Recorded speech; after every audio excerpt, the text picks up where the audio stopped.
back on March 3rd, began a daily press briefing exhorting countries around the world to do more to stop the spread of COVID because, people got real comfortable. I don't know if you know this, but people got really comfortable about COVID. Well, you were in Florida. So, Yeah. that's not a country, but. I lost my grandma to COVID. Yeah. No. So yeah, this is one sensitive subject to me. No, I'm sorry. Well, damn. Now I can't. I don't want to talk about this shit no more. Tell me about your grandma. I mean, it ended up.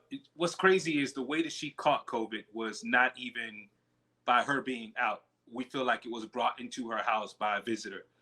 Who the visitor was, we don't know. It's multiple people who used to stop by or whatever. And she ended up catching it, getting sick, and her health literally declined like within 4 or 5 days. I was in Orlando. My mom FaceTimed me on the phone and was telling me that it wasn't looking good for my grandma. And I'm like, thinking, okay, she's going to be all right. She gets sick often and she'll be back home. And next time I spoke to my grandma, I spoke to my mom. She had showed me on FaceTime my grandma, I guess the word is intubated with the tube in her or whatever. And, she was sleeping, had the tube in her.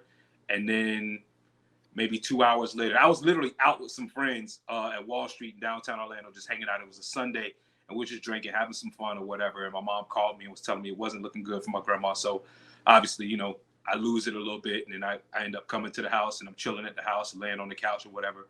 And 2 hours later, my mom called me and, just boohoo crying. And I already knew from that, when I answered the phone, and my mom just stopped. She was walking out of the hospital. And she looked up to the sky, and then she looked back at the phone with tears just dropping down her face. And she said, she's gone. And I lost it. And, it was COVID. The doctor said it was COVID. I mean, all the symptoms were there. So. I'm so sorry, Nailz.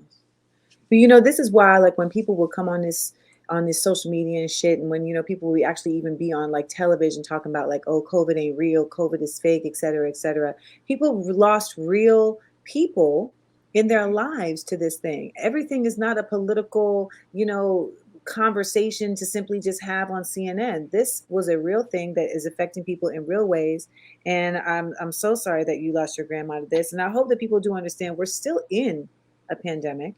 I still wear my mask, and people are still susceptible to COVID, and people still need to have a certain level of awareness about the fact that COVID is not the flu, and that it absolutely can be very deleterious.